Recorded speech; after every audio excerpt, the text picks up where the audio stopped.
let's talk about where you are right now in your journey.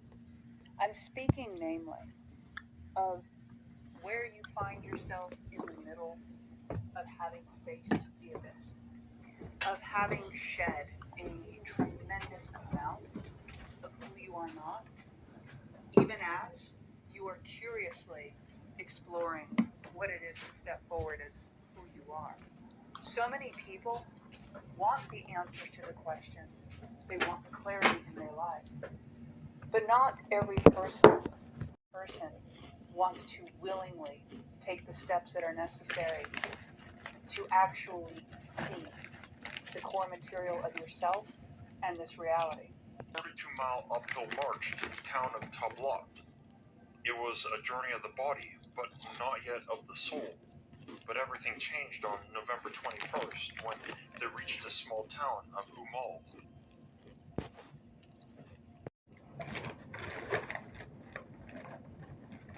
What Crawley did when he crossed the abyss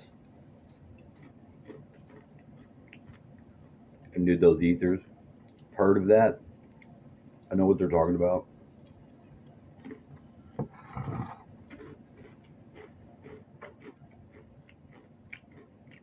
I don't. I've never liked Crawley enough at all to get what I learned about that the other day.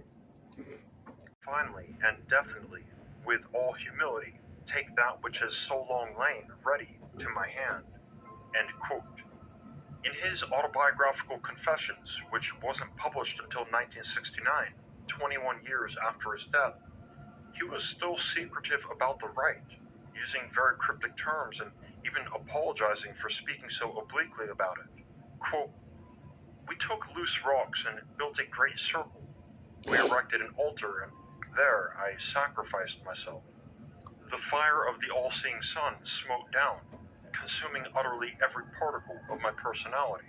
I am obliged to write in hieroglyph of this matter, because it concerns things of which it is unlawful to speak openly, under penalty of the most dreadful punishment. But I may say that I hitherto clung to certain conceptions of conduct which were impertinent to initiation. I could not cross the abyss till I had torn them out of my heart. The master of the temple must rid himself of every trace of impurity, for above the abyss all opposites are included in a single idea. I knew that my point of view was mere personal prejudice. I obeyed and made the act which I most feared and abhorred as detestable, the most bestial blasphemy." End quote. With that, the public was left to connect the dots long after Crowley had passed away, and the first explicit revelations came around this time, arguably first by Victor Newberg's biographer, Jean Overton Fuller, who knew Newberg personally. While still tactful in her language, Fuller revealed that something drastic had occurred involving sex and the god Pan, and once the cat was out of the bag, followers of Crowley and his magical orders also acknowledged these same details. What happened on the summit of Mount Dala-Aden on December 3rd, 1909 was as follows.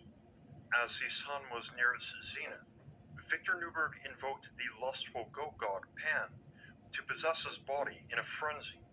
With his fawn-like appearance and his hair still tufted into horns, Newberg embodied every aspect of Pan. He described it as losing his senses and all divine pretense to pure ecstasy. Following this, Aleister Crowley offered himself as a sacrifice to Pan. In literal terms, this meant that Newberg, the disciple, dominated his master Crowley through an act of sodomy.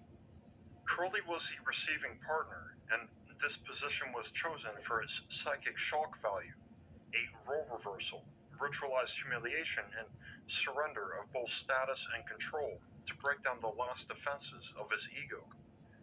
The result of this sacrifice was to purify and empty Crowley of all ego, the requirement for crossing the abyss. But if Aleister Crowley was emptied of all ego, why did he go out of his way to hide the details of the ritual?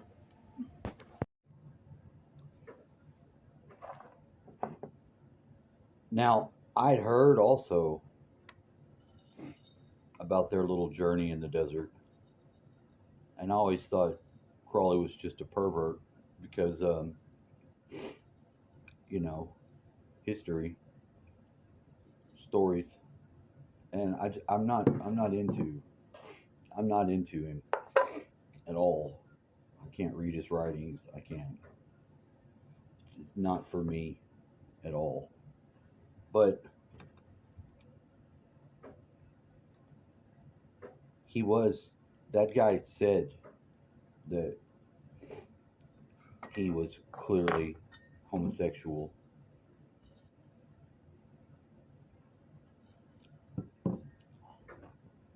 But if he got man raped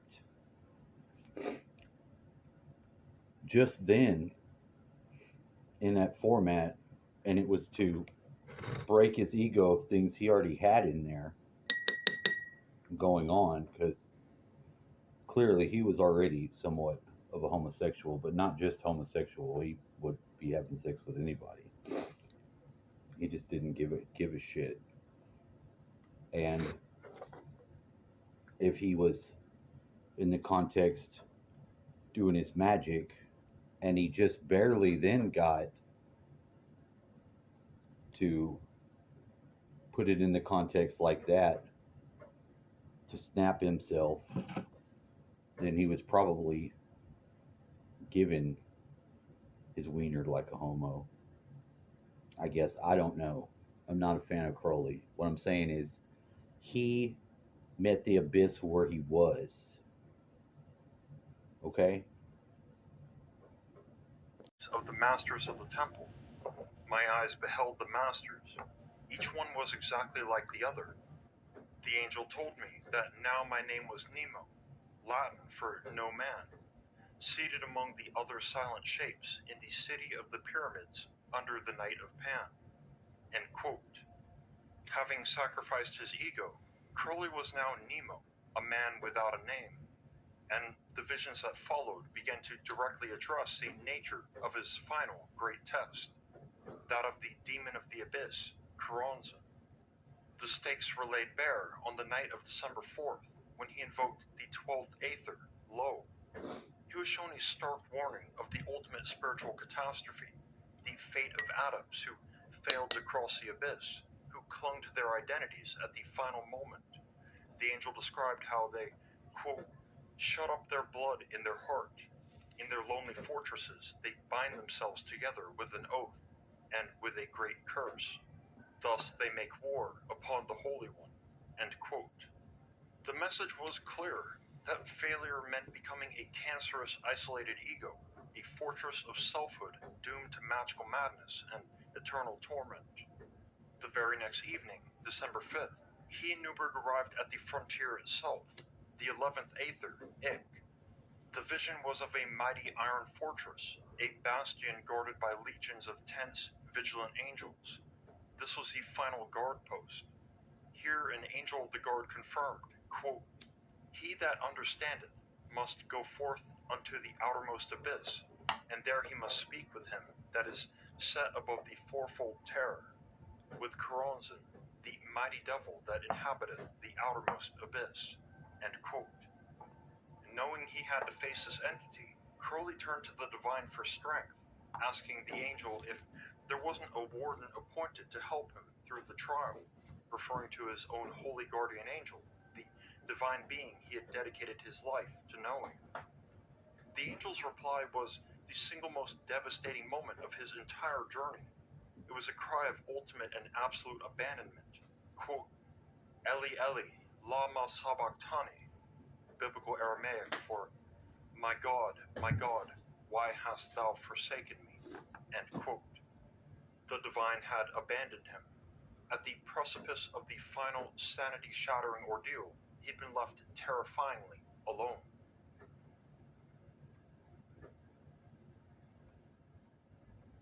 On December 6, 1909, Aleister Crowley and Victor Newberg would attempt to scry the 10th Aether, Zax, the crossing of the abyss.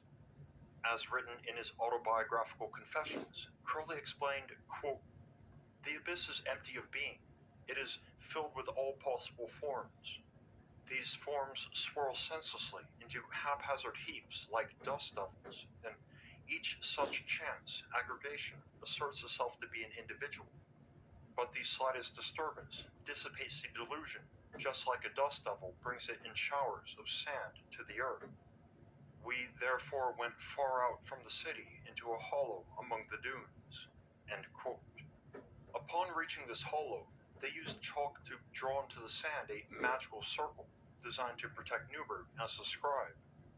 Newberg sat down inside this consecrated circle, fortified by the holy names of God, his hands gripping a magical dagger. Next, Crowley drew a magical triangle several feet away, which was to be used to manifest the abyss and contain the demon Karanza. The Chela then swore an oath to his master, quote, I, Victor Newberg, hereby solemnly promise upon my magical honor, and swear, that I will defend this magic circle, to threaten with the dagger and command back into the triangle the spirit, if he should strive to escape from it, and to strike with the dagger at anything that may seek to enter this circle.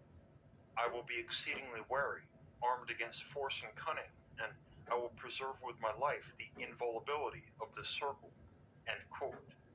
To this, Crowley gave him one final warning, not to speak to Karanza, no matter what the entity says. To do so would distract Newberg from defending the circle and give Karanza power. The encounter with Karanza remains one of the most controversial and physically intense episodes in the history of Western occultism. And I see a monstrous-looking hand with fairly long black nails and was overall grotesque. The other hand looked fairly normal and was near the doorknob in my bedroom in the middle of the night. My father claimed to have seen this hand too, a different night. I eventually refused to sleep in that room since most of the occurrences happened there. I slept on the pull-out bed in the living room for years. Can you describe what the hands were doing? The grotesque one seemed like it was reaching for me. Only the light of our fireplace was going, and when I turned behind myself to see it, it did not vanish. It reeled back into the darkness. I had vision of the hand for about 2 seconds, so more than a glance. The second hand looked completely different and was completely motionless. I think it was on my dresser that was right next to the doorknob, but it didn't move. If I remember correctly, this hand faded away, still motionless, over a period of maybe 5 or so seconds. The two hands seemed completely different, and the first one that seemed to reach for me felt much more malevolent. Happen a lot. Usually it happens throughout the day. But this would happen in a period of, I don't know, maybe within 5 minutes. Everything from my dreams already showed up. It's pretty cool. So it started weird like that.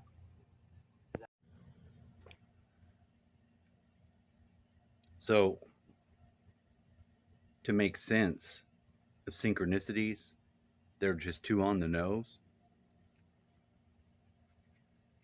And to be in this world that's already hostile, there's going to be hardcore paranoia and gang stalking that you experience even to get there.